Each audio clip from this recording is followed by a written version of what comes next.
Pokémon Infinite Fusion is an amazing game that lets you fuse any two Pokémon together. Some that are awesome, goofy, and even creepy. But you know what else is awesome? Dragons. So I'm gonna attempt to beat this game using only Dragon Type Fusions. There are only a handful of dragons available in this game, but remember, I can fuse them with anything. Our starter this time is a little Axew, which still to this day I cannot believe it's not a pseudo-legend. Our first battle against our rival was actually pretty close, but little Axew pulls through. Since all the dragons can only be found super late game, I decided to use this fancy wheel. We're gonna spin for one more dragon now to match the number of Pokemon that the first gym has, and then we get to spin once after each gym badge until we have a full squad of dragons. Our first spin, and it nets us Dratini, fitting for our first Kanto dragon. And without any more messing around, we grab Oak's parcel and he gives us Pokeballs and our Pokedex. So we catch a handful of Pokemon on the first few routes and we make our first fusions. We fuse Axew and Phanpy, and look at how cute it is! Dratini and Shroomis fuse into this rather pouty Shroomtini. Just sounds like an awful cocktail, but it does have an awesome ability. Our first real rival battle is a cakewalk, so I'll go over a little bit more information. To make it a little more challenging and a bit more enjoyable to watch, I'll only be using custom sprites whenever possible. I won't be using any healing items in battle, and I'm sticking to a level cap for the gym leaders in major fights as best as I can. Without further ado, it's time to take on our first gym, Brock, who in modern mode is a steel type trainer. We lead with Shroomtini, and even though she really can't deal much damage to Shroomiard, it really can't touch us either, especially with Poison Heal and Mega Drain. Eventually it falls with Shroomtini still at full health. Steve Jr. comes in and it has an amazing custom sprite and it can actually hit pretty hard unlike his last Pokemon. But with Poison Heal, Leech Seed, and Mega Drain, our nasty little cocktail can weaken enough to send in Fanu to finish the job, defeating Brock and earning our first badge. The Dragon Wheel spins again, and this time we land a Bagon. After running into Team Rocket and Mount Moon, we fuse our new Bagon with a Duskull, and I swear every Duskull fusion I've seen looks incredible. Our rival challenges us to another battle, but this one was once again super easy. I will show the harder battles later on, but I'm going to skip these just so the video isn't an hour long. Before we take on Misty, we shuffle our fusions around. We fuse Bagon and Clefable into Clefgon. Axew and Aron fuse into this adorable I don't know. And Dratini and Gyarados fuse into Drados. Misty is an Ice-type trainer now, so we lead with Clefgon, who can easily handle the Glarogue with a Draining Kiss. But the real problem is this, the Ice-Water Manras. We have to sacrifice Clefgon to get a clean switch into Drados, and after a combo of Thrash and Dragon Rage, the Manras falls and we earn our second gym badge. And we get our next dragon. Spin the wheel and we get Gible. After stomping our rival once again aboard the SS Anne, it's time to make some new fusions before taking on the now fighting type gym of Lieutenant Surge. Axew and Duskull fuses into Duwu. Oh god, what have I done? Dratini and Xatu fuse into Zatini, and Gible and Kadabra make this somewhat awkward looking Gibra, and Clefgon makes her return. Gibra evolves into Gabra, and I don't know if that's a custom sprite or not, so we'll just switch it to a Golbat and Gabite fusion that looks great. We challenge Lieutenant Surge and lead with our new Gabat. His nose key does paralyze us and set up stealth rocks, but otherwise it goes down pretty easily. In comes the beastly Houndlade. Gabat manages to confuse it before falling, and then Clefgon comes in and easily finishes off the Houndlade as well as the Fletch Chop, earning our third gym badge. And our next spin gets us a Dino, which doesn't evolve until level 50? Why Gen 5? Why are you the way that you are? Our new fusions are Bagon and Charmeleon, which is awesome, and Dino and Aron. The rest of the team stays as is for now, and our rival challenges us once again, and I will show this one. His Whimsiccio Volt switches into Axgon, which just gets destroyed instantly by an Ice Fang. I thought a Bite would take out the Duo V here, but it does survive and crits Drados. So we bring in Anno and tank a Shadow Ball and take it down with a Crunch. And Litzel with a few more crunches. Niniard comes in and U-turns into Whimsiccio that takes out Anno. So we send in Bameleon, and Whimsiccio Volt switches again into Slugbass that just falls to a Crunch. Then Bameleon takes out the Niniard and the Whimsiccio, defeating our rival. His team has definitely gotten stronger though. Down in the Celadon sewers, Drados evolves into Dragados. Bameleon evolves into Shellmeleon, which we're definitely gonna have to refuse. and Ano evolves into Lino, and now that looks fantastic. Now Giovanni challenges us, and he has a very strong team. First up is Haunch-Sing, so we lead with Dragados to paralyze it. Then we switch into Shelmeleon, and Flamethrower does great damage, but so does Sludge Bomb, and Shelmeleon falls. We send in Duwu and Shadow Sneak for the KO, but this Protean Kekrior takes out Duwu in 2 attacks. Dragados comes in, but since Kekrior is an electric type now, there really isn't much we can do, and Ice Fang actually manages to freeze, so we can take down the Kekrior. Smeargar takes out Dragados, and we send in Gabat. It U-turns into the real Smeargar, which we can bring down with a Dragon Claw. The fake Smeargar, Zoshin, comes in and also falls to 2 Leech Lives, defeating Giovanni, so we grab the Sylph Scope and we make some new fusions. First up is the very cool Gameleon, and then this hilarious Dragolor, and then we get this absolutely broken Talongon that has the ability Rockhead that prevents recoil damage and the moves Brave Bird and Flare Blitz. Lino and Duwu stay as is, and it's time to take on Erica's now Bug-type gym. She leads with an amazing looking Type Thur, but Talongon is an absolute beast. Sticky Barb is very annoying, but Talongon easily takes out the Buttergeous and then sadly falls to Galvangon. Chameleon comes in and takes huge damage from Dizzy Punch, so we switch into our Rock-type Dragolor, and then take it out with a Rock Blast. Then the same goes for her Type Thur, defeating Erica and earning our 4th badge. No need to use the wheel this time, as our last team member Trapinch joins the party and immediately evolves into Vibrava. We also evolve Gameleon into this pretty awkward looking Geysard. I love the blue fire, but it's a bit chunky for my liking. It's time for some more fusions. Mamoswine and Gabite fuse into this awesome looking Gaswine, and Vibrava and Gyarados fuse into a pretty terrifying little Girava. We fuse Snorlax and Dragonair into Snornair, and then Duwu evolves into Dusu and again into Duskshire. Thank God that's over. But Koga's gym is a dark type gym in modern mode, so we can see if we can make a little bit better fusions for that battle. First we have the adorable Duono, and next is an even cuter little Togeva. Then this awesome Fracture and Scyther fusion, Psychshire. And then we have Dragoq, and who knew so many of these dragon fusions would end up being so cute? And finally, Gabite and Slacking, which makes me pretty uncomfortable. Psychshire evolves into Sixshire, and it's time to challenge Koga. He leads with Umterra, that's actually a Ruriork in disguise, and it gets destroyed by a Technician-boosted Fury Cutter. Then Sixshire Fury cuts his way through the Weeflame and Haunch-4, until the wall that is Umterra puts him to sleep and takes him out. And then we have to play the dance of Yawn with Togeva, Hamrarn with Gacking, switch back and forth avoiding sleep before we can finally take down that monster and defeat Koga, earning our 5th gym badge. Some more fusions. This time we have Dino and Ampharos, and then Dragonair and Vaporeon, and then Togeva evolves into, well,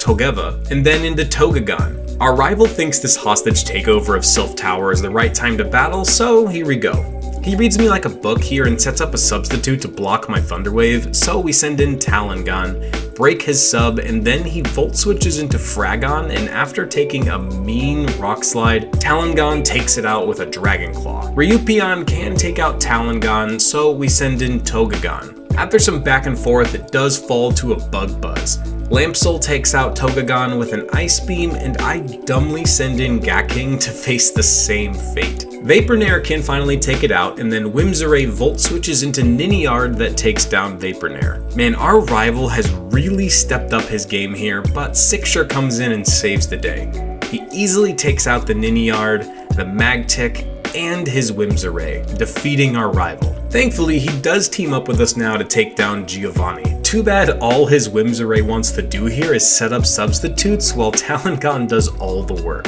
He can take down Primarino, and then Genkan takes us both down with Dark Pulses. Ryurion takes out the Genkan, and Amphanno takes down the Ryras. Sand Queen comes in and brings down Amphanno before falling to Ryurion, and that is the end of Giovanni for now. Next up is the Fairy Gym, so we make some more new fusions. First is Aggron and Dino that looks absolutely amazing, and then Shelgon and Crobat, A Flygon and Ferrothorn fusion that has Levitate, which means fighting is its only weakness, and a Gabite Roserade fusion. We change Shelgon to fuse with Togekiss, and then Garade evolves into Garade. And now we challenge Sabrina to a battle. Garade sets up a Toxic and then destroys her Sylvelosion with a Venoshock. Next up is the ground type Marowak, so we have to send in our levitating Ferrogon. And after setting up some D-dances, we take a huge hit and then take it out with a Power Whip. Next up is Driftfrill that falls to one Iron Head, but Aftermath almost ends Ferrogon. Cleflix is up next, and not only does it look amazing, it's an absolute tank. All Ferrogon can do is chip and sacrifice itself for a clean switch into Togegon. Cleflix hits us with a Toxic, so we just spam Aura Spheres. We almost take it down, but Sabrina's a cheater and she heals. The poison damage does add up, so we have to switch out and we send in Sixer. But he really can't do anything either and also goes down. So now it's up to Garade, who just spams flamethrowers until it's able to finish the job and defeats Sabrina, earning our 6th gym badge. Before we make some new fusions, I wanted to evolve some of our dragons. So we get a Haxorus, a Svilas, and a Salamence, and I can't wait to see what awesome fusions we can make. First up is this terrifyingly awesome Haxorus Mimikyu fusion, and then a goofy little Svilas Ampharos fusion, and then Dragonair and Togekiss, and a Salamence Crocodile fusion, which is pretty goofy, but like in a good way, and then an insanely powerful Garchomp and Slacking fusion. And then we finally give Flygon the bug type it's always deserved by fusing it with a Heracross.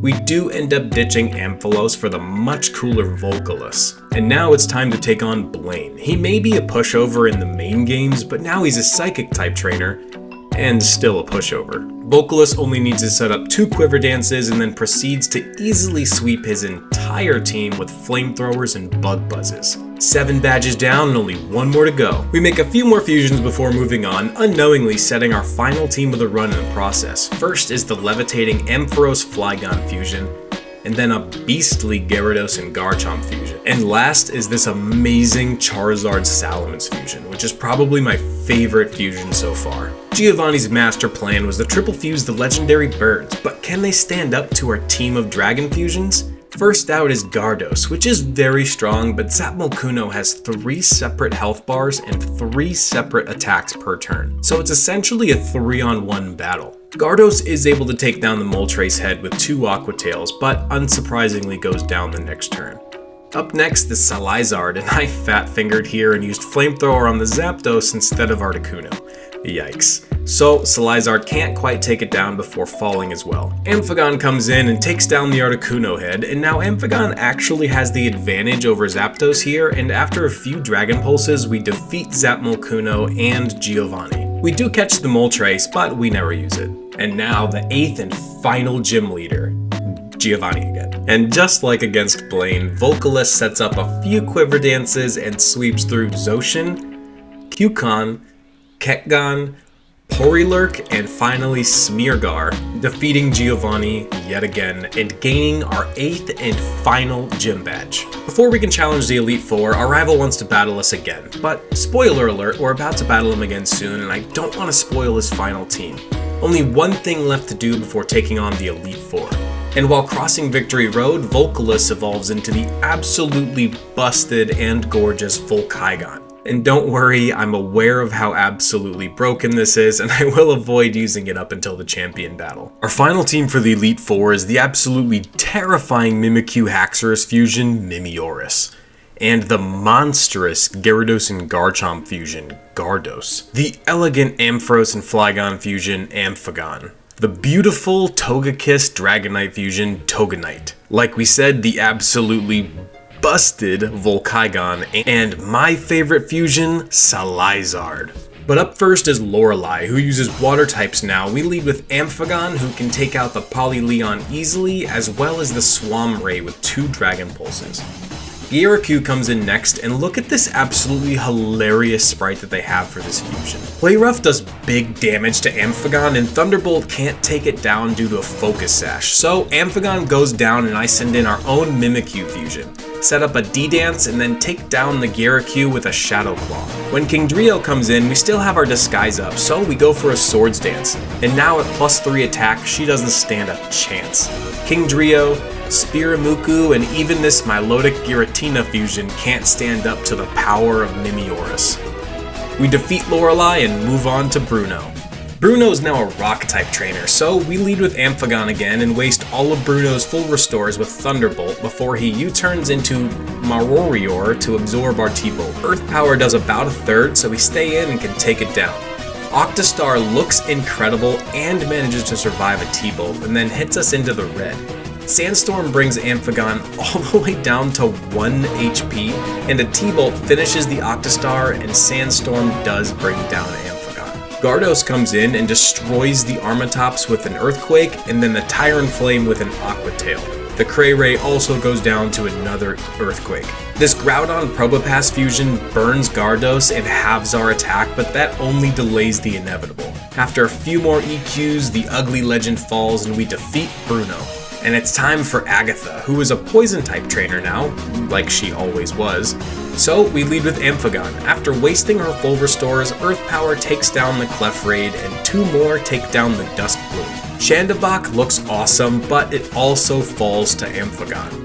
Umzing comes in, and we're out of Earth Power, so we paralyze it and take it down with 2 Thunderbolts. Kroros is able to take down Amphagon after taking a Dragon Pulse, so we send in Mimioris, set up 1 D-Dance, and take down Kroros with a Dragon Claw. This Muk Ho-Oh fusion looks really cool, but also doesn't stand a chance against Mimioris. And we defeat Agatha. Only 1 trainer now stands between us and the champion, the former Dragon Master Lance, who had to renounce that title after we arrived with our superior Dragon Fusions. He now uses flying types and tries to take his revenge. First up is Togaflame versus Toganite. We barely edge out of the mirror match. And next up is Sepdactyl, which charges up a Sky attack, or it would have if it didn't have a Power Herb, so down goes Toganite and now it's a 5v5. We send in our own starter fusion, Salizard, who easily wins that matchup with a flamethrower. One of the coolest names and fusions in existence, Dark Knight, comes out, but even it can't match the power of Salizard. So now we have him on the ropes. Salizard spits fire straight to victory, taking down his Agements, Chandemery, and Dewbat. And we win. This is it. One final challenge for the crown of champion, against none other than our own rival. We lead with Salizard and easily burn down his Ninsharp, and up next is Hexments, who we absolutely underestimate, and he one-shots our Salizard. Mimioris comes in and lands a Dragon Claw before also falling. And then we send in who we should have in the first place, Toganite. 1 Ice Beam is all it takes, and up next is Shandevile, which is also terrifying, very fast and very strong. It does take out Toganite, but now it's time to unleash our secret weapon, Volkaigon. All Shandevile has is special attacks, so we're basically free to set up our 6 Quiver Dances plus our leftovers. So that's plus 6 speed, special attack, and special defense. Eventually, Blue gets smart and tricks Volkaigon the Flame Orb, but all that accomplishes is setting a timer for his demise. And now Volkaigon unleashes his true power, dismantling our rival's team one by one. Not even the god of Pokemon or even the Sinnoh starter triple fusion could stand up against us. And now we become the champion and complete the run. I hope you enjoyed watching as much as I enjoyed making this. If so, be sure to subscribe. No, seriously, only 6% of my viewers are subscribed. It's free. What are you waiting for? And be sure to comment what your favorite fusion was. See you later.